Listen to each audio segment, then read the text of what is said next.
শহরে বাজারে দেখো নারীদের ঢল, পর্দাবিহীন তারা করে ঝলমল। শহরে বাজারে দেখো নারীদের ঢল, পর্দাবিহীন তারা করে ঝলমল। অন্যকে তার দিকে আশেক বানাই, অন্যকে তার দিকে আশেক বানাই। দেশটায় আজি ধ্বংস নারীর বেপরদায়, সবার মুখে একই আওয়াজ হাই হাই হাই। কথা বলেন ঠিক না ঠিক? ইবলিসের বড় জ্বালা বাংলাদেশে, আগমন হয়েছে নারীর বেশে। কথা বলেন। ইবলিসের বড় জ্বালা বাংলাদেশে, আগমন হয়েছে নারীর বেশে। দলে দলে নিয়া নারী মেলা মিলাই, পার্কে বসিয়া ওরা বাদাম খাওয়ায়। সবার মুখে একই আওয়াজ হাই হাই হাই। এখন মহিলাদের পর্দা নাই বললেই চলে।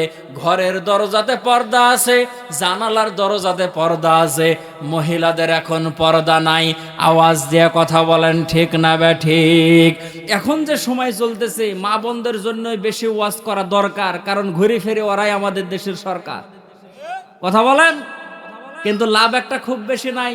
দস্তার চাইতে সস্তা আর বস্তার চাইতে ভারী, সেটা হলো বাংলাদেশের নারী। আর যাই হোক, তাদের কথা না বলে কি আমি পারি? মা বোনদের জন্য আলোচনা করব ইনশাআল্লাহ। আল্লাহ রাসূল সাল্লাল্লাহু আলাইহি ওয়াসাল্লাম হাদিস শরীফের মধ্যে বলেন, মহিলাদের জান্নাতে যাওয়ার সহজ আমল হলো 4টা। জোরে বলেন কয়টা? 4টা। এর মধ্যে 1 নাম্বার আমল হলো মহিলারা 5 ওয়াক্ত নামাজ পড়বে, আর পুরুষেরা না পড়লেও চলবে।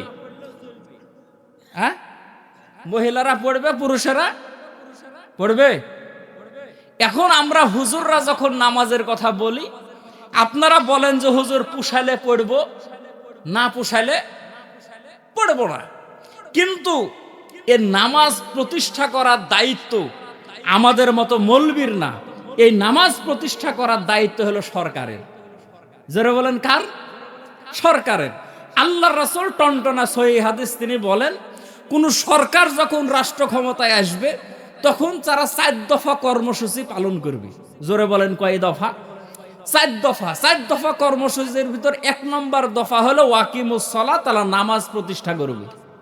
আমাদের ওয়াজের কোনো দরকার নাই, খালি ডক্টর মোহাম্মদ ইউনূস আজকে মাইক ধরবে আর বলবে, দেশের জনগণ শোনো দিয়া মন, আগামীকালকে ফজরের নামাজ পড়বে না যারা, পাছার উপর 30টা লাঠির বাড়ি খাবে তারা, 3000 টাকা জরিমানা, 3 মাস জেল।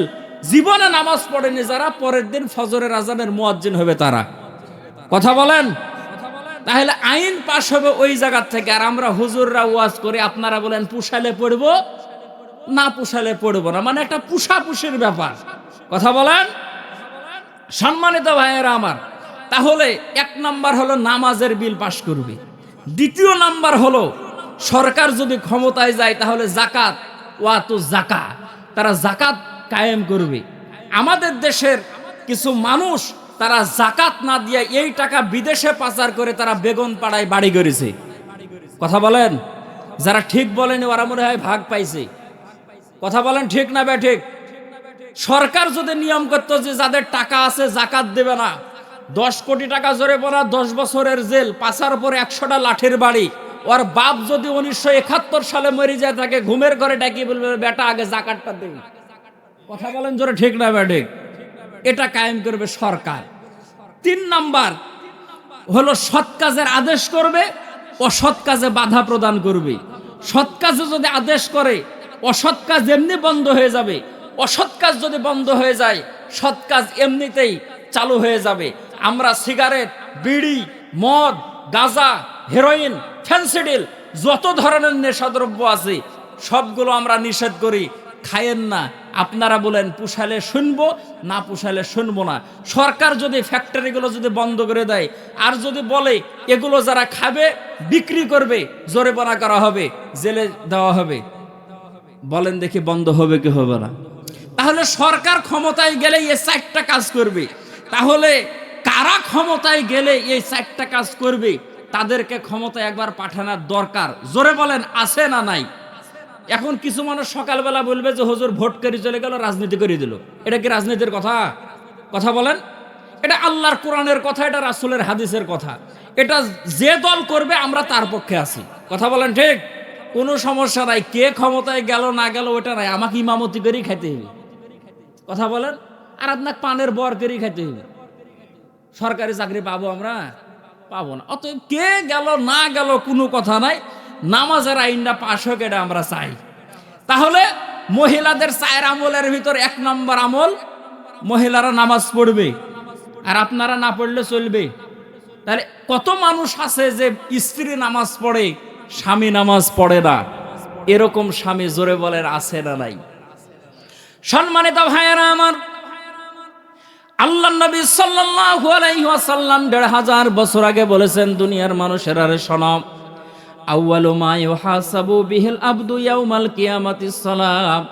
এই মাদ্রাসায় মক্তবের ছাত্র যারা এই হাদিসটা জানে তারা, নবীজি সাল্লাল্লাহু আলাইহি ওয়াসাল্লাম বলেন, হাসরের ময়দান যেদিন কায়েম হয়ে যাবে, আল্লাহ পাক রব্বুল আলামিন সর্বপ্রথম নামাজের হিসাব নেবে। বলেন সুবহানাল্লাহ। কিন্তু যুবকেরা বলে, হুজুর নামাজ না পড়লে কি হবে? আমরা 3 ওয়াক্ত ছাড়ি না। ওরা হলো 2 ঈদ আর জুম্মা, এই 3 ওয়াক্ত আবার যুবকেরা ছাড়ে না। রমজান মাস যখন আসে, যুবকেরা জিজ্ঞেস করে, হুজুর শুকনা জিনিস খেলে রোজা হবে কিনা? মানে ও বিড়ি খাবে। কথা বলেন। সম্মানিত ভাইয়েরা আমার, আল্লাহ নবী সাল্লাল্লাহু আলাইহি ওয়াসাল্লাম বলেন, মহিলাদের 1 নম্বর আমল, পর্দার অন্তরালের মা বোনেরা খেয়াল করে শোনেন, আপনাদের 1 নম্বর আমল হলো আপনারা 5 ওয়াক্ত নামাজ পড়বেন গো মা। মহিলারা 5 ওয়াক্ত নামাজ পড়ে, ঠিক জোহরের নামাজ পড়ে আসরের নামাজের একটু আগ দিয়া। কথা ঠিক না বেঠিক কিছুই যে বলেন না। মাগরিব আর এশা একসাথে মিলাই দেয়। অনেক মা বোনেরা আছে এরকম ভাবে নামাজের গুরুত্ব বোঝে না। সম্মানিত ভাইয়েরা আমার, এই জন্য আল্লাহ নবী সাল্লাল্লাহু আলাইহি ওয়াসাল্লাম নামাজের কথা বলেছেন, মহিলারা নামাজ পড়বে, পুরুষরাও নামাজ পড়বে, নামাজ ফরজ। আপনাদেরকে একটা দৃষ্টান্ত দেই। আল্লাহ নবী সাল্লাল্লাহু আলাইহি ওয়াসাল্লামের একজন সাহাবী ছিলেন, তার নাম হলো হযরতে আব্দুল্লাহ আনসারী। আমার ভাইয়েরা, আমার বাবাজেরা, একান্ত আপনজনেরা আমার, আব্দুল্লাহ আনসারী নামাজ পড়ার জন্য মসজিদে নববীর মধ্যে আসে। নামাজ যখন শেষ হয়ে যায়, সঙ্গে সঙ্গে মসজিদ থেকে দৌড় দিয়া বাড়ির মধ্যে চলে যায়। সাহাবীরা কানা ঘষা শুরু করলো, আরে আব্দুল্লাহ আনসারী, কি তুমি নামাজ পড়ো? নামাজ পড়ার পরে রাসূল আমাদের জন্য কত সুন্দর সুন্দর উপদেশ দেয়, উপদেশগুলো না শুনে তুমি বাড়ির দিকে দৌড়ায়া চলে যাও, কারণটা কি? 1 কান 2 কান করতে করতে আল্লাহর রাসূল সাল্লাল্লাহু আলাইহি ওয়াসাল্লামের দরবার পর্যন্ত খবর চলে আসলো। আল্লাহর রাসূল সাল্লাল্লাহু আলাইহি ওয়াসাল্লাম ডাক দিয়ে বলল, সাহাবীরা, সমালোচনা করা কোনো ভালো মানুষের কাজ নয়। আব্দুল্লাহ আনসারীর ব্যাপারে আমাকে খোঁজ নিতে দাও। আব্দুল্লাহ আনসারী কিসের জন্য নামাজ পড়ে বাড়ির মধ্যে চলে যায়। আব্দুল্লাহ আনসারীর বাড়ির মধ্যে কয়েকজন সাহাবীকে নিয়ে আল্লাহর রাসূল গেলেন। যাওয়ার পরে বাড়ির মধ্যে নক করলেন, সালাম দিলেন। 3 বার সালাম দিল, কিন্তু সালামের জবাব আসলো না। আমার ভাইয়েরা, নবীজি বাড়ি থেকে দূরে চলে যায়। এমন সময় পিছন থেকে দ্রুত গতিতে আব্দুল্লাহ আনসারী দ্রুত কদমে আল্লাহর রাসূলের দিকে অগ্রসর হলেন। আল্লাহর রাসূল পিছনে ফিরে তাকায় ডাক দিয়ে বলে, আব্দুল্লাহ আনসারী, 3 বার তোমার বাড়ির দরজার মধ্যে তোমারে সালাম দিলাম, কিন্তু তোমার আমি পাইলাম না, কারণটা কি?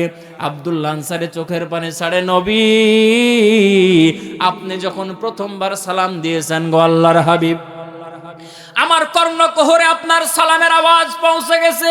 ইয়া রাসূলুল্লাহ, ইয়া হাবিবাল্লাহ, আমার মন চাইছে আপনার সালামের জবাব দেব গো নবী, কিন্তু এমন এক পরিবেশে ছিলাম যেই পরিবেশের মধ্যে থেকে রাসূলের পবিত্র সালামের জবাব দেওয়া যায় না। আব্দুল্লাহ আনসারীকে আল্লাহর রাসূল ডাক দিয়ে বলে, আব্দুল্লাহ আনসারী রে, এই সমস্ত কথাগুলো শোনার জন্য তোমার কাছে আমি আসি নাই। সাহাবীরা আমার কাছে অভিযোগ করেছে, আব্দুল্লাহ রে, তুমি নামাজ পড়ার পরে বাড়ির মধ্যে চলে আসো, কিসের জন্য তুমি বেশি সময় মসজিদের মধ্যে থাকো না? আব্দুল্লাহ আনসারী চোখের পানি ছেড়ে কান্দের ডাক দিয়া বলে, ইয়া রাসূলুল্লাহ, ইয়া হাবিবাল্লাহ, নবী, সমস্ত সাহাবীরা যখন আপনার কাছে বসে কোরআনের কথাগুলো শোনে, আপনার পবিত্র জবান থেকে যখন কথাগুলো শোনে, আমি একজন সাহাবী, আমারও মনে চাই আপনার কাছে বসে বসে কথাগুলো শুনে গো নবী। কিন্তু নবীজি মসজিদে নববীর মধ্যে যখন হযরতে বেলাল আজান দেয়, ইয়া রাসূলুল্লাহ, ইয়া হাবিবাল্লাহ, আজান শোনার সঙ্গে সঙ্গে আমি মসজিদের দিকে চলে যাই, নামাজ শেষ করে আবার চলে আসি। নবীজি আসার কারণ, আমার পরনের মধ্যে যে একটা কাপড় দেখতেছেন গো নবী, এই কাপড় ব্যতীত দ্বিতীয় আর কোনো কাপড় নাই। ইয়া রাসূলুল্লাহ, নামাজ শেষ করে যদি আপনার দরবারে আমি বসেই থাকি, আমার বিবির নামাজ কাজা হয়ে যাবে, আমার বিবি নামাজ পড়তে পারবে না। নবীজি ঘরের মধ্যে একটা গর্ত করেছে গো নবী, ওই গর্তের মধ্যে আমার বিবিরে বসায়া তারপরে আমি নামাজ পড়ার জন্য মসজিদের মধ্যে যাই। আমি নামাজ পড়ে দ্রুত গতিতে এসে আবার ওই গর্তের মধ্যে নামলে আমার বিবি সেই পোশাক পরে আবার নামাজ আদায় করে। ইয়া রাসূলুল্লাহ, ইয়া হাবিবাল্লাহ, আমি গর্তের মধ্যে ছিলাম, আমার পরনের মধ্যে কোনো কাপড় ছিল না গো নবী, এই জন্য আপনার সালামের উত্তর আমি দিতে পারি নাই। আমার নবী কান্দে, সাহাবী আর বলা লাগবে না গো, প্রশ্নের উত্তরও পেয়ে গেছি, কিসের জন্য তুমি মসজিদের মধ্যে বেশি সময় থাকতে পারো না। সম্মানিত ভাইয়েরা আমার, সাহাবীর একটা মাত্র কাপড় ছিল, কিন্তু দুইজনের নামাজ কাজা হয় নাই। আজকে আমাদের আলমারি শোকেস ভর্তি কাপড় আছে মুসলমান, তারপরও আমরা নামাজ পড়তে পারি না। আওয়াজ দিয়ে কথা বলেন, ঠিক না বেঠিক? সম্মানিত ভাইয়েরা আমার, আজকের আলোচনার সব কথা যদি আপনি ভুলে যান, এই কথাটা মনে রাখবেন, 5 ওয়াক্ত নামাজ ছাড়া যাবে না রে বাবা। নামাজ ব্যতীত যদি কবরে যান, কবরের 2 অবস্থা। আল্লাহ রাসূল বলেন, কবর হবে হুফরাতুম মিন হুফারিন নার, না হয় হবে রাউযাতুম মির রিয়াজিল জান্নাহ। কবর যদি আপনার জাহান্নামের টুকরা হয়, ওই জায়গায় দলের কোনো নেতা পাবেন না আপনার উপকার করার জন্য। দুনিয়ার জমিনে যদি আপনি বিপদের মধ্যে পড়ে যান, আপনি কল দিয়ে বলবেন হ্যালো, ওই জায়গা থেকে বলে তোমার সমস্যা চলে গেল। কবরের মধ্যে যাওয়ার পরে যদি কবরের মধ্যে আযাব শুরু হয়ে যায়, সেই জায়গায় কলের কোনো ব্যবস্থা থাকবে না, নেতার কোনো সুপারিশ চলবে না। সেখানে আপনার জন্য নামাজ সুপারিশ করবে, আপনার জন্য রোজা সুপারিশ করবে, আপনার জন্য দানগুলো সুপারিশ করবে, আপনার জন্য আল্লাহর কোরআন সুপারিশ করবে। শুধু তাই নয়, আপনি যদি কোরআনের পক্ষের মানুষ হয়ে থাকেন, আপনাকে জান্নাতে না নিয়ে যাওয়া পর্যন্ত কোরআন আপনাকে পাহারাদারি করবে। আওয়াজ দেয়া বলেন সুবহানাল্লাহ। এই জন্য সম্মানিত ভাইয়েরা আমার, জীবনের যত ঝড় তুফান আসুক না কেন, আল্লাহ পাক রব্বুল আলামিনের হুকুম, নামাজ ছাড়া যাবে না। মা বোনেরা, সময় মতো নামাজ পড়বেন, আপনারা নামাজ ছাড়বেন না। এরকম ভাবে পুরুষ যারা আছে, আপনাদেরও নামাজ ছাড়া যাবে না। 1 নাম্বার আমল গেল নামাজ। 2 নাম্বার হলো রমজানের রোজা। রমজান মাসের রোজা মা বোনেরা করবে, এবং যারা পুরুষ আছে তারাও করবে। মা বোনেরা রমজান মাসের রোজা করে, শাওয়াল মাসের 6টা রোজাও করে। এমনকি স্বামী যদি অসুস্থ হয়, মান্নত করে আরো 2টা করে। করে কি করে না বলেন? সন্তান যদি অসুস্থ হয়, মান্নত করে সন্তান সুস্থ হলে 2টা রোজা করব। আমাদের স্ত্রীরাও তো অসুস্থ হয়, জীবনে তো কোনোদিন আমরা মান্নত করতে পারি না। কথা বলেন জোরে, ঠিক না ব্যাটিং? আমার ভাইয়েরা, আমার বাবাজিরা, মা বোনেরা রমজানের রোজা করবে, আপনারাও করবেন। নাকি মহিলারা করবে, আপনারা না করলেও চলবে?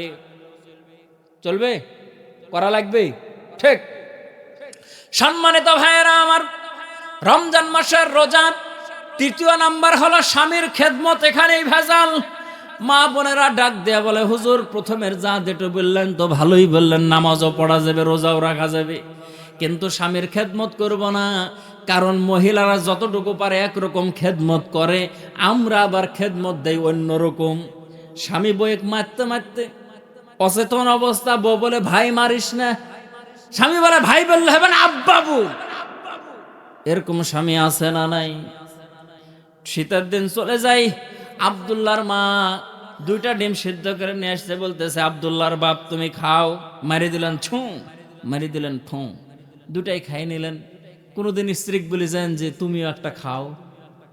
হ্যাঁ, তাহলে খেদমত খালি মহিলারাই করবে আর আমরা করব না? সম্মানিত মা বোনেরা, স্বামীর খেদমত, স্বামী আপনার যতই খারাপ হোক, আপনার স্বামী তো ফেরাউনের চাইতে খারাপ না, আপনার স্বামী তো ফেরাউনের চাইতে খারাপ না। ফেরাউনের স্ত্রী স্বামীর খেদমত করার কারণে, স্বামীর কথাগুলো মেনে চলার কারণে আল্লাহ পাক রব্বুল আলামিনের কাছে দোয়া করেছিলেন, মালিক আপনার পাশে আমার একটা ঘর বানায়া দিয়েন। আল্লাহ পাক রব্বুল আলামিন তার জন্য সেই দোয়া কবুল করেছে, বলেন সুবহানাল্লাহ। মা বোনদেরকে বলবো, মা বোনেরা একটু স্বামীর খেদমত করেন। স্বামীর খেদমত আপনাদেরকে কিভাবে বোঝাবো? এখানে যদি কেউ হাজী সাহেব যদি থাকেন তাহলে সাক্ষী দেবেন। আমার অল্প বয়স, কিন্তু আল্লাহ পাক রব্বুল আলামিন আমাকে মক্কা মদিনা সফর করার মতো সুযোগ দিয়েছিলেন, বলেন আলহামদুলিল্লাহ। মক্কা এবং মদিনার অলি গলি আল্লাহ পাক রব্বুল আলামিন আমাকে ঘোরার সুযোগ দিয়েছেন। যখন মক্কার মধ্যে গেলাম, জাবালে নূর কোথায় আল্লাহ পাক রব্বুল আলামিনের কোরআন নাজিল হলো দেখার জন্য গেলাম। আমার ভাইরা, মাথা উঁচু করে আপনি যদি তাকান, পাহাড়ের দিকে মাথার টুপি পড়ে যাবে, এত উঁচা পাহাড়। আমি সেই পাহাড়ের মধ্যে উঠেছি, আমার উঠতে সময় লেগেছিল 1 ঘন্টা 7 মিনিট। আপনি যদি দ্রুত গতিতে খুব দৌড় দিয়া উঠেন, তারপরে 45 মিনিটের আগে উঠতে পারবেন না। সেই জায়গার মধ্যে সৌদি সরকার পাথরগুলো কেটে কেটে সিঁড়ি বানায় দিয়েছে, রেলিং বানায় দিয়েছে, আরাম করে বসা যায়, পানি পান করা যায়, ধীরে ধীরে হাঁটা যায়। ওই সময় যখন আমি উঠি, আমি গত বছর গেছি, আমি একজন যুবক মানুষ, উঠতে উঠতে ক্লান্ত হয়ে গেলাম। আমার সে সময় মাথার মধ্যে একটা চক্কর কেটেছিল, আহারে আহা, যে সময় 1500 বছর আগে কোরআন যখন নাজিল হলো, আমার নবী, বিশ্ব নবী রাহমাতাল লিল আলামিন হযরতে খাদিজাতুল কুবরাকে ডাক দিয়ে বলেন, খাদিজা, সমাজের মধ্যে মানুষের মধ্যে মানুষত্ব নাই রে খাদিজা। কেউ করে মাছের পূজা, কেউ করে গাছের পূজা, কেউ করে চন্দ্রের পূজা, কেউ করে সূর্যের পূজা। মানুষগুলো এরকম ভাবে মানুষত্ব দূর করে মানুষগুলোর ভিতরে পশুর হালাত তৈরি হয়ে গেল রে খাদিজা। মানুষগুলোকে কিভাবে, মানুষগুলোকে সুরাতান কিভাবে, মানুষগুলোকে প্রকৃত মানুষ কিভাবে বানানো যায়, এই কথা ভেবে আল্লাহর রাসূল যখন জাবালে নূরের মধ্যে চলে আসলেন, সেই জায়গার মধ্যে যখন অবস্থান করতে লাগলেন, আমাদের জগৎ জননীর আম্মাজান হযরতে খাদিজাতুল কুবরা রাদিয়াল্লাহু তাআলা আনহা মক্কার জমিনে 1 বার 2 বার নয়, দিনে 3 বার সে জায়গায় খাবারগুলো পৌঁছায়া দিতেন, বলেন সুবহানাল্লাহ। আমার শুধু চিন্তা হয়েছে, মালিক এখন পাথরগুলো কেটে কেটে এই জায়গায় সিঁড়ি বানানো আছে, তারপরে উঠতে 1 ঘন্টা সময় পার হয়ে গেল। আরে আমাদের জগৎ জননী মা, সে সময় পাথরগুলো ধরে ধরে কিভাবে সে জায়গায় উঠলো। একদিন আম্মাজান হযরতে খাদিজা চাদর মুড়ি দিয়ে আল্লাহর রাসূলের সামনে যখন হাজির হয়, আল্লাহর রাসূল ডাক দিয়ে বলেন, খাদিজা, এত কষ্ট করে আমার জন্য খাবার নিয়ে এসেছো। হযরতে খাদিজা বলেন, নবী, আপনি বাড়ির মধ্যে থাকেন না গো নবী, খাবারগুলো আমি তৈরি করি গো নবী।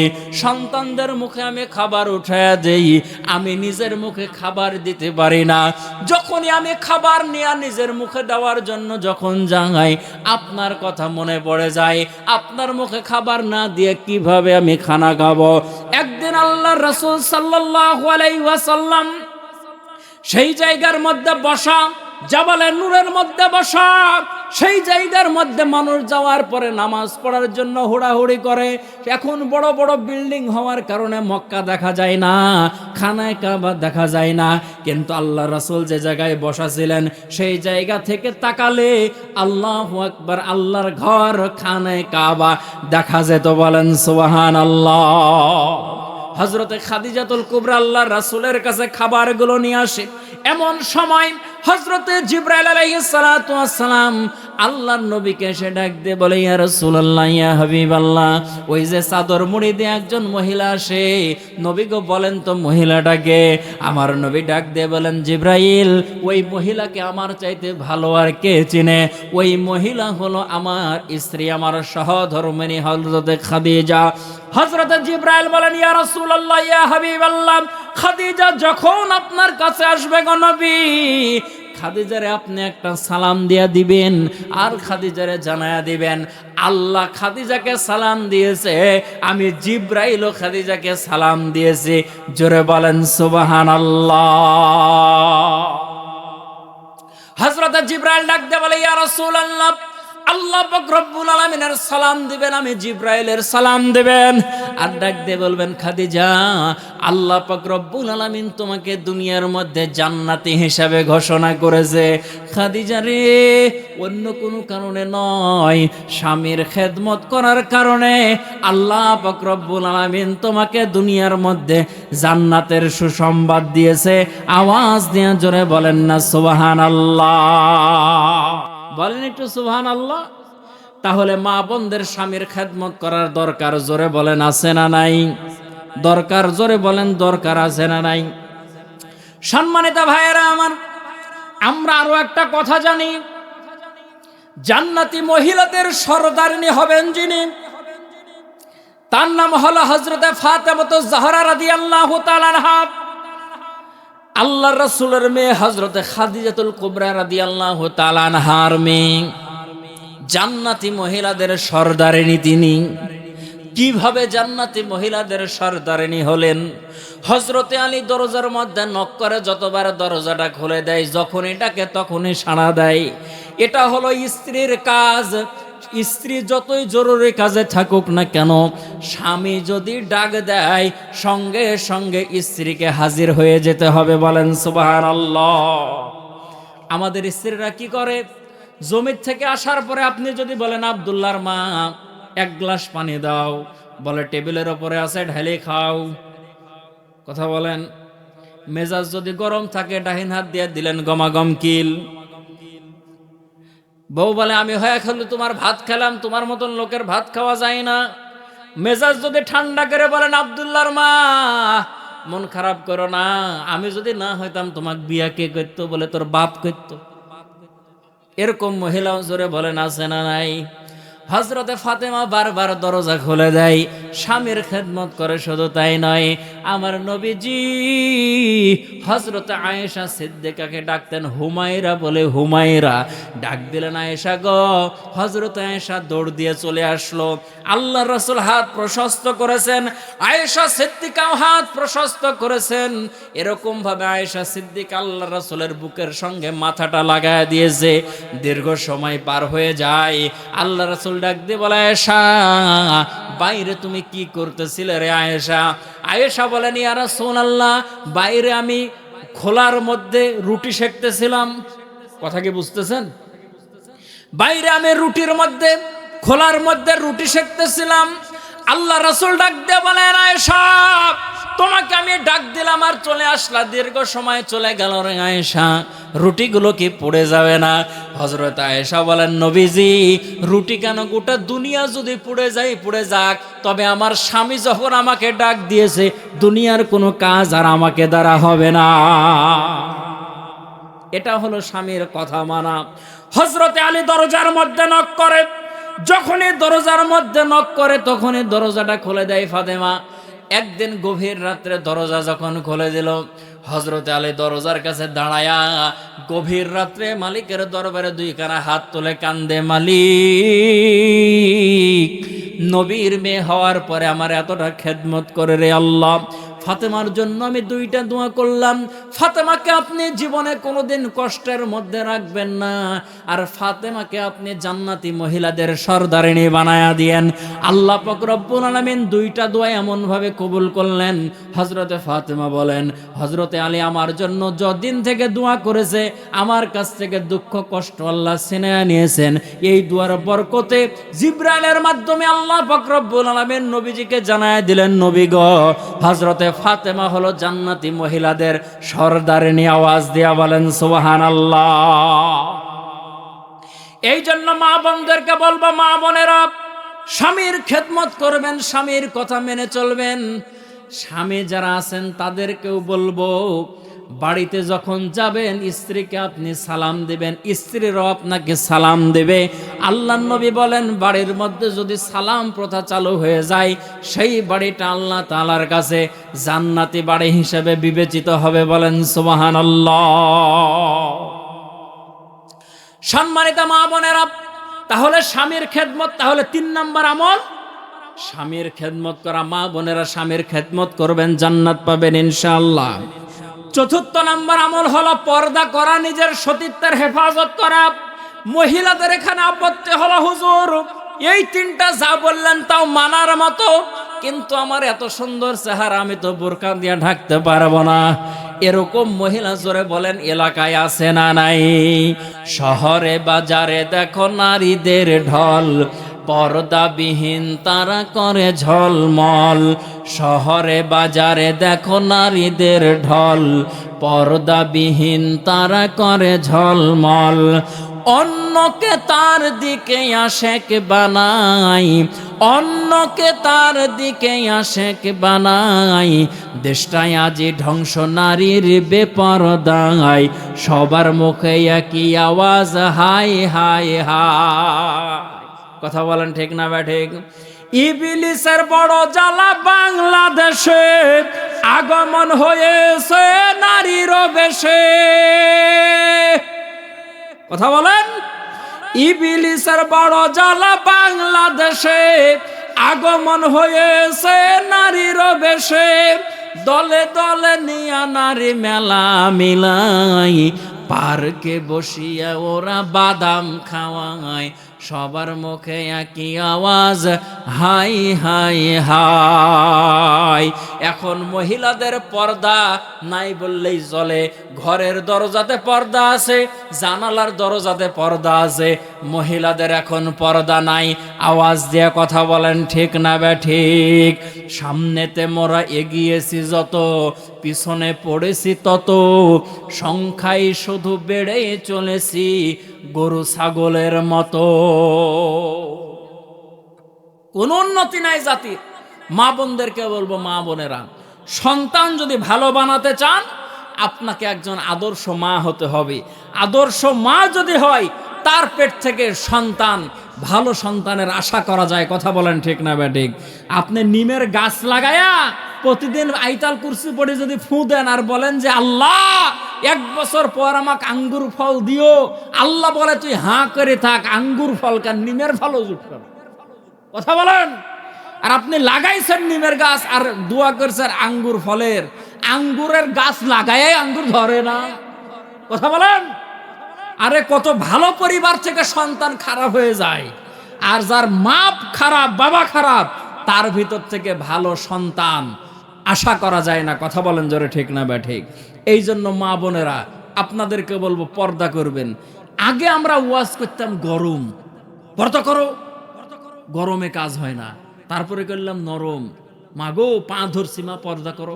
আমার এক উস্তাদ বলতেছে, তারিক তুমি দাওরা হাদিস পড়াছিলে, আচ্ছা বলেন দেখি এই জায়গায় কোনো মহিলার পায়ে যদি আমি হাত দিই, আমার ওয়াজ আপনারা শুনবেন? কথা বলেন। আপনারা বলবেন এটা কি হুজুর রে, বেডি ছেলের গায়ে হাত দেয়। কথা বলেন। তাহলে পা ধরাও চলবে না, গরমও হলো না, নরমও হলো না। এখন একটু শরম দিতে হবে যদি কাজ হয়। কথা বলেন যারা ঠিক না ঠিক? এজন্যই তো বলে বাপ ভালো তো বেটা ভালো, মা ভালো তো ঝি। বাপ ভালো তো বেটা ভালো, মা ভালো তো ঝি। গাই ভালো তো বাছুর ভালো, দুধ ভালো তো ঘি। ভালো মানুষের বেটা হলে অল্প কথায় বুঝে মাগো, ভালো মানুষের বেটি হলে অল্প কথায় বুঝে। আর ভালো জাতের কচু হলে এক বলকেই সিজে, আর এক জাতের কচু দেখো আলের গোড়ে হয়, 3 দিন ধরে জাল দিলে সিজতে নাহি চাই।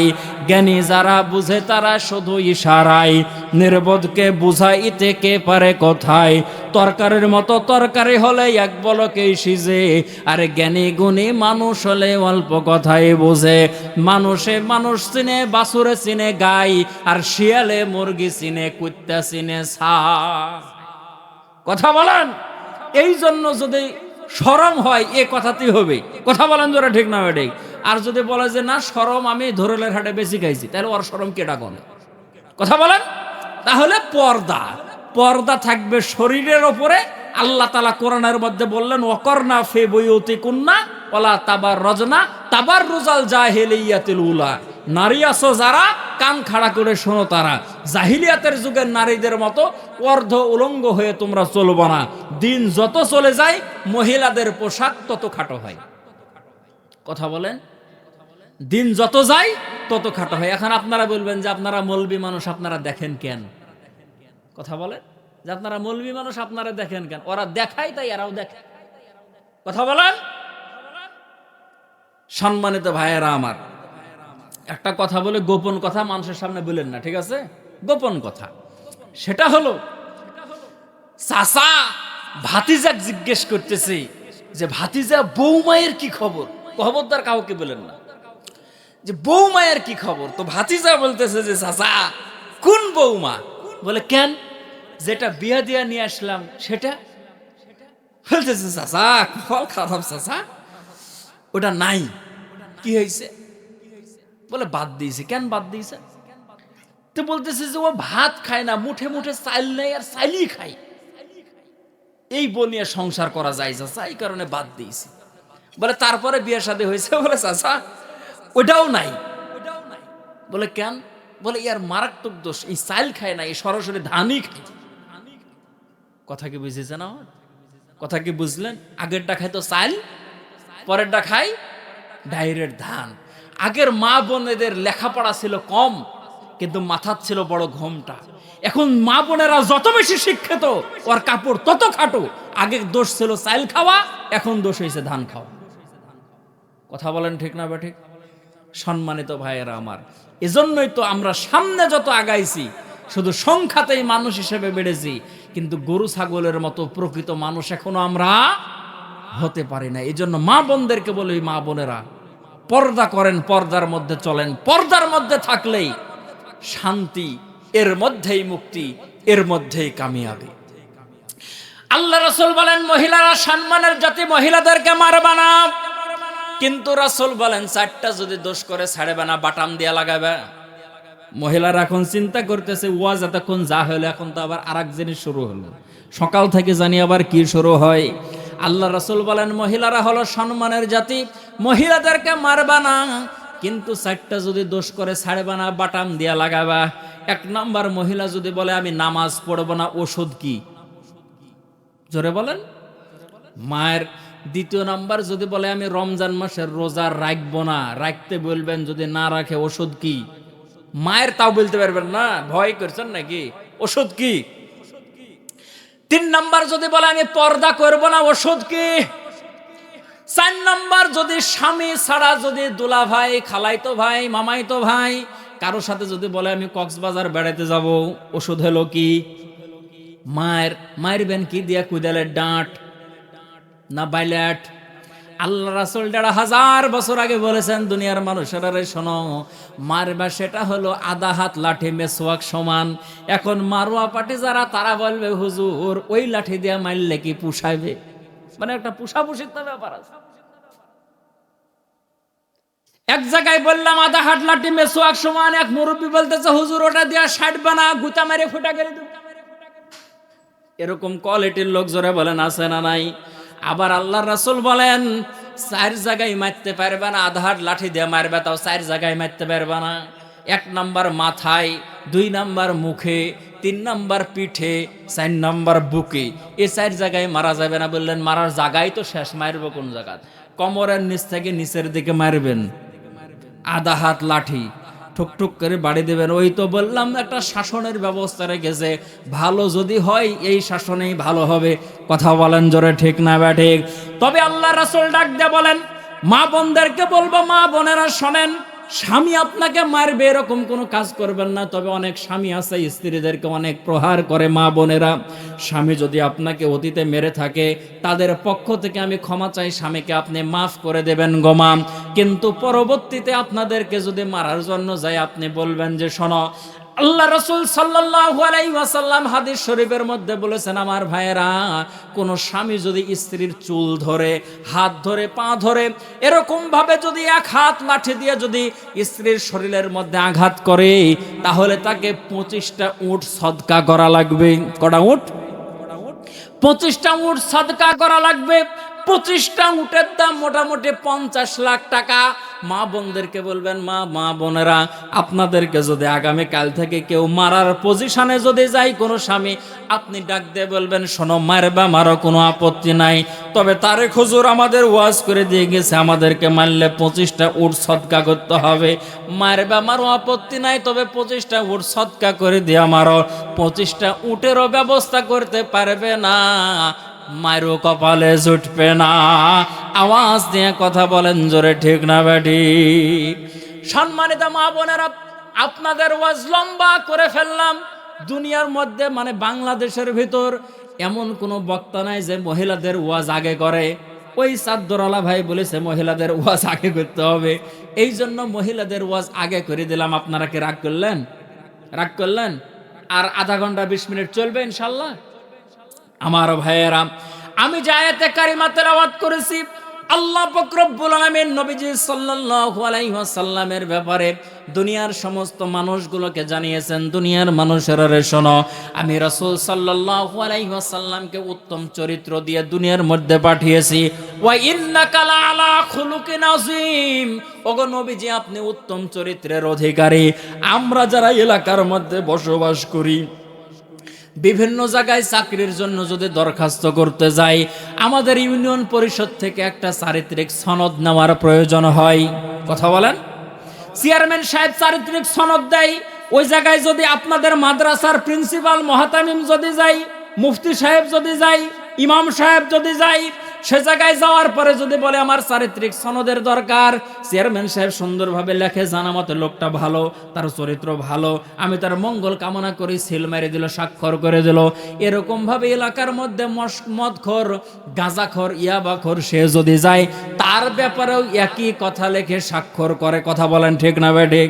কারণ সামনে ভোট আসছে, আর ভোটের দরকার, কার চরিত্র কেমন এটা দেখার দরকার নাই। পরবর্তীতে দেখা যায় চেয়ারম্যানের চরিত্র ঠিক নাই, ধর্ষণ মামলায় জেলে আছে না নাই? সম্মানিত ভাইয়েরা আমার, দুনিয়ার জমিনে আমাদের চরিত্র যাচাই বাছাই করার জন্য চেয়ারম্যানের কাছে আমরা যাই, কিন্তু নবীজির চরিত্রের ব্যাপারে দুনিয়ার কোনো মানুষ সার্টিফিকেট দেয় নাই। এই সার্টিফিকেট দিয়েছেন স্বয়ং আল্লাহ তাআলা। আল্লাহ বলেন, নবীজি ওয়া ইন্নাকা লাআলা খুলুকিন আযীম, আপনি উত্তম চরিত্রের অধিকারী, উত্তম চরিত্রের অধিকারী। যার ব্যাপারে আল্লাহ পাক রব্বুল আলামিন উত্তম চরিত্রের ঘোষণা দিয়েছেন, মুসলমান বলেন তো দেখি তার চাইতে উত্তম চরিত্র আর কার হতে পারে? আমার নবীজি 63 বছর জিন্দেগির মধ্যে জীবনে কোনোদিন একটা মিথ্যা কথা বলে নাই। যেই নবীর চরিত্রের ব্যাপারে আল্লাহ পাক রব্বুল আলামিন সাক্ষী দিলেন, আমার ভাইরা সেই নবীর কোনো দোষ ছিল না রে বাবা। তারপরেও আমার নবীজি যখন এই কোরআনের দাওয়াত দেওয়ার জন্য যখন তায়েফের ময়দানে গিয়েছিলেন, তায়েফের মানুষেরা আল্লাহর রাসূলকে এমন ভাবে কষ্ট দিয়েছিল। আম্মাজান হযরত আয়েশা সিদ্দিকা রাদিয়াল্লাহু তাআলা আনহা বলেন, একদিন আল্লাহর রাসূল গোসল করার জন্য বসলে, গোসল কমপ্লিট করে রাসূলের শরীরের মধ্যে তেল মালিশ করার জন্য আমি গেলাম। এমন সময় নবীজির শরীরের মধ্যে দেখলাম কালো কালো পাথরের দাগ। আমি জিজ্ঞেস করলাম, নবী আপনার শরীরের মধ্যে কবে বসন্ত হয়েছিল গো নবী? কিসের কালো কালো দাগ আপনার শরীরের মধ্যে দেখা যায়? আমার নবী ডাক দিয়ে বলে, আয়েশা রে, দাগগুলোর কথা জিজ্ঞেস করো না রে আয়েশা, আমি রাসূল চোখের পানি ধরে রাখতে পারি না। আম্মা জান আয়েশা বলেন, ইয়া রাসূলুল্লাহ, ইয়া হাবিবাল্লাহ, দাগগুলোর কথা শুনলে যদি আপনার চোখ দিয়ে পানি আসে, আমি নিয়াত করলাম আর জীবনে কোনোদিন আপনাকে দাগগুলোর কথা বলবো না। নবী গো, দাগগুলো কিসের একটু আপনি কি আজকে বলবেন নাকি? আমার নবী ডাক দিয়ে বলে, আয়েশা, কালেমার দাওয়াত দেওয়ার জন্য গিয়েছিলাম তায়েফের ময়দানে। তায়েফের মানুষেরা আমারে নবী বলে চিনল না, তায়েফের মানুষেরা আমারে নবী বলে জানলো না রে আয়েশা। তায়েফের ছোট্ট ছোট্ট বাচ্চাগুলো আমারে পাথর দিয়ে আঘাত করলো, আমারে বলে পাগল, আমারে বলে পাগল, আমারে বলে পাগল। আল্লাহ পাক রব্বুল আলামিন ডাক দিয়ে বলেন, নবী আপনি পাগল নয়, আপনি পাগল নয়, আপনি হলেন আমার হাবিব।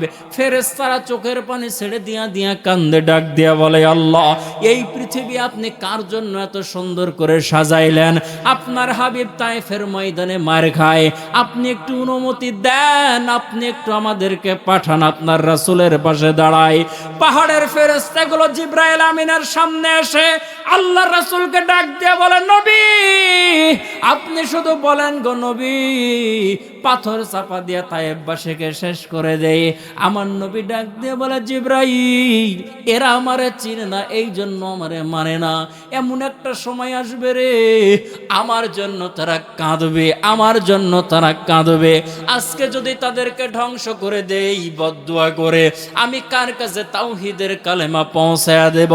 আমার ভাইয়েরা, আমার বাবাজিরা, তায়েফের লোকেরা আল্লাহর রাসূলের সঙ্গে এতটা দুর্ব্যবহার করেছে, নবীজি আমার বদদুয়া দেয় নাই। এখনো মক্কা নগরীর মধ্যে যারা যাবেন, এখনো যারা তায়েফের লোক আছে, নিজের বাড়ি তায়েব বলে পরিচয় দিতে বড় লজ্জা পায়। নিজেদের বাড়ি যখন তায়েব বলে, তখন মনে পড়ে যায় নবীজির কথা। নিজে দেখেছি মুসলমান আল্লাহর রাসূলকে পাথর মারতে মারতে যখন বেহুশ করে ফেলে দিয়েছিল, ওই জায়গাটাই এখনো সেই জায়গাটা ঘেরা আছে। কোন আঙ্গুরের বাগানের মধ্যে আল্লাহর রাসূল গিয়েছিলেন, সেই জায়গাটা এখন পর্যন্ত ঘেরা। কোন মানুষ যদি ঈমান নিয়ে যদি সেই জায়গায় দাঁড়ায়, চোখের পানি ধরে রাখতে পারবে না। প্রক্ষান্তরে আল্লাহর রাসূল হিজরত করে যখন মদিনায় গেলেন, মদিনার ছোট্ট ছোট্ট বাচ্চাগুলো আল্লাহর রাসূলকে বুকের সঙ্গে জড়ায়া, বুকের সঙ্গে লাগায়া তলাল বাদরু আলাইনা আল্লাহর রাসূলকে অভ্যর্থনা জানাই, ডাক দিয়া বলে, নবী, আমরা খবর পেয়েছি তায়েফের বাচ্চারা আপনার সঙ্গে খারাপ ব্যবহার করেছে। ওরাও বাচ্চা, আমরাও বাচ্চা, কিন্তু নবী গো, আমরা আপনাকে কোনোদিন কষ্ট দেব না। আপনারে আমরা কাছে কাছে নিয়ে থাকবো, আমাদের বাড়ি ছেড়ে দেব আপনাকে থাকার জন্য। নিজে না খেয়ে আপনাকে আমরা খাবার খাওয়াবো। মদিনাবাসীকে আমার নবীও ভালোবাসতেন, মদিনার লোক আমার নবীকেও ভালোবাসতেন, নবীও মদিনার মানুষকে ভালোবাসতেন। এখনো ওই সবুজ গম্বুজের নিচে আমার নবী মদিনার মাটিতে ঘুমায় আছেন।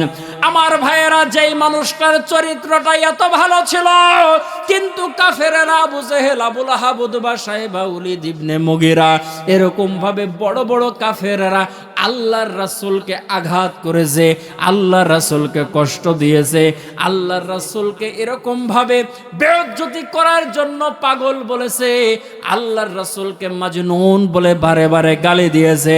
কিন্তু আল্লাহর রাসূলের চরিত্র খারাপ, এই কথা কোনো কাফের কোনোদিন বলতে পারে নাই। আওয়াজ দিয়ে জোরে বলেন সুবহানাল্লাহ।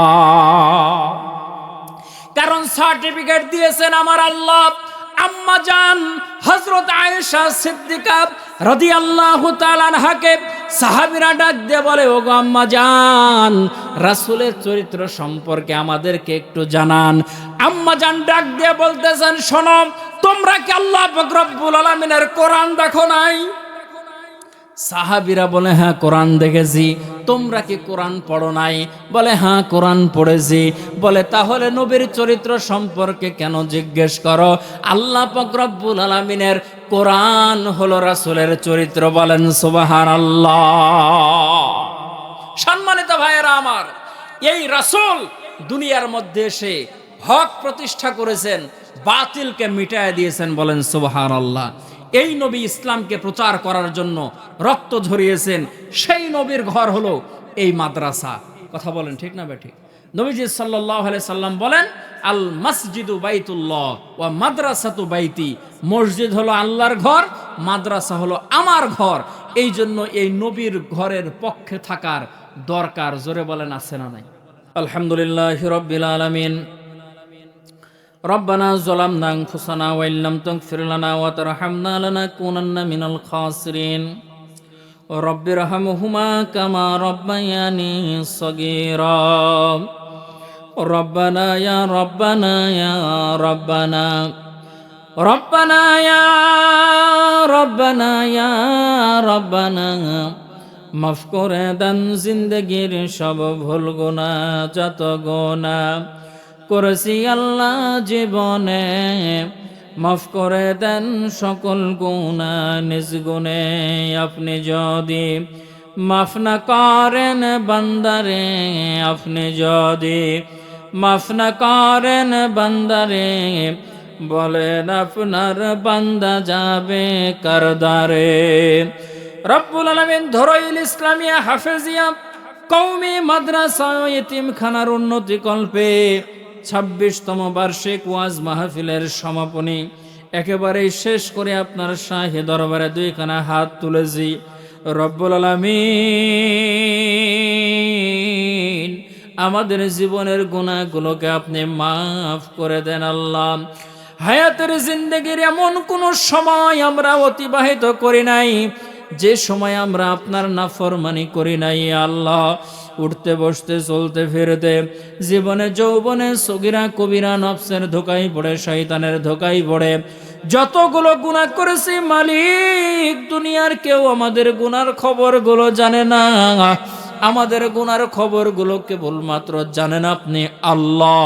মেহেরবানি করে জীবনের সমস্ত গুনাহগুলোকে আপনি মাফ করিয়া দেন রব্বুল আলামিন। আমরা যারা এখানে উপস্থিত হয়েছি, আমাদের অনেকের মা নাই, অনেকের বাবা নাই, অন্ধকার কবরে কি অবস্থায় আছে আমরা তাও জানি না। ইয়া আল্লাহ, এই প্রচন্ড শীতের মধ্যে আমাদের শরীরের মধ্যে ঠান্ডা লাগে, লেপ গায়ে দিয়ে থাকি, কম্বল গায়ে দিয়ে থাকি, তারপরেও ঠান্ডা লাগে। মা বাবা যে ওই বাঁশবাগানের নিচে, আমবাগানের নিচে কি অবস্থায় শুয়ে আছে খোঁজ নিতে পারে নাই গো মালিক। রব্বুল আলামিন এই শীতের মধ্যে আমাদের মা আমাদের শরীরে ঠান্ডা লাগতে দেয় নাই, বুকের মধ্যে নিয়ে রাতের বেলা ঘুমায়া থাকতো। আজকে ওই সোনা মুখগুলো কোথায় হারায়া গেল? ওই যে 3 টুকরা কাফনের প্যাকেট করে মাকে দাফন করলাম, বাবাকে দাফন করলাম, বছরের পর বছর চলে যায়, মায়ের মুখটাও দেখতে পারলাম না, বাবার মুখটাও দেখতে পারলাম না। মা বেঁচে থাকতে সন্তান মাকে মা বলে ডাকে নাই, এখন সেই সন্তান কবরের পাশে দাঁড়ায়া মাকে ডাক দেয় মা, মা তো আর ডাকে সাড়া দেয় না। আল্লাহ, আমাদের যাদের মা নাই, আমাদের যাদের বাবা নাই, মা বাবার কবরগুলোকে জান্নাতের টুকরা বানায়া দেন আল্লাহ। মা বাবার কবরগুলোকে জান্নাতের টুকরা বানায়া দেন আল্লাহ। মা বাবাকে নিয়ামত বোঝার মতো তৌফিক আপনি ছেলে মেয়েদেরকে দান করে দেন ইয়া আল্লাহ। রব্বুল আলামিন, আল্লাহ তাআলা অনেকেই মায়ের জন্য বাবার জন্য দান করেছে, দোয়া চাইছে আল্লাহ। যে যে নিয়তে দান করেছে, দোয়া চাইছে, সবার দান দোয়াগুলো কবুল করিয়ে নেন আল্লাহ। রব্বুল আলামিন আমাদের অনেকের নানা নানি, দাদা দাদি, আত্মীয় স্বজন আপনজন অন্ধকার কবরে চলে গেছে, কবরগুলোকে জান্নাতের টুকরা বানায় দেন আল্লাহ। আমাদের জন্মের কথা শুনে সর্বপ্রথম যারা সব থেকে বেশি খুশি হয়েছিল তারা হলো আমাদের নানা নানি, দাদা দাদি। আজকে তারা কোথায় হারায়া গেল? নানা নানি, দাদা দাদির কবরগুলোকে জান্নাতের টুকরা বানায়া দেন আল্লাহ। রব্বুল আলামিন, পর্দার অন্তরালের মা বোনেরা আমাদের সঙ্গে হাত তুলেছে আল্লাহ। জানি না মা বোনেরা কে কোন নিয়াতে হাত তুলেছে, মা বোনদের দোয়াগুলো কবুল করিয়া নেন। মা বোনদেরকে আয়েশা, সিদ্দিকা, ফাতেমা তো জোহরার মতো বানায়া দেন ইয়া আল্লাহ। রব্বুল আলামিন তাদেরকে আবেদা সালেহা বানায়া দেন।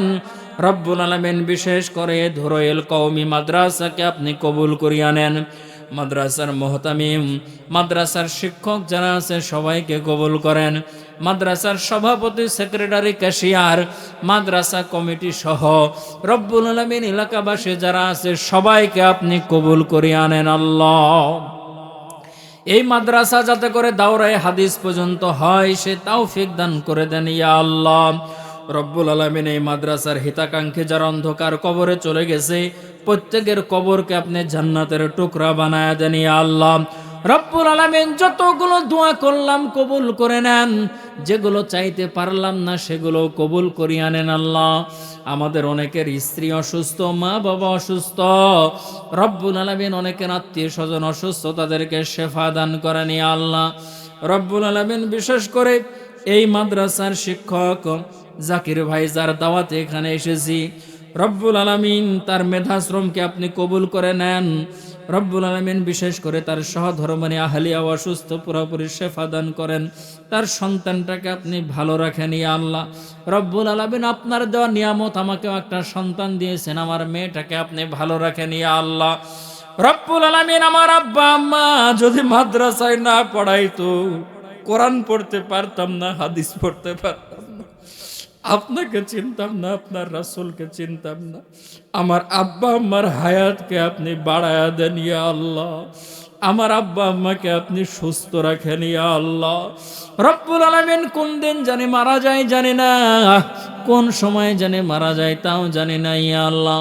মৃত্যুর সময় জবানটারে বন্ধ করে দিয়েন না, জবান দিয়ে আপনি জারি করে দিয়েন লা ইলাহা ইল্লাল্লাহু মুহাম্মাদুর রাসূলুল্লাহ।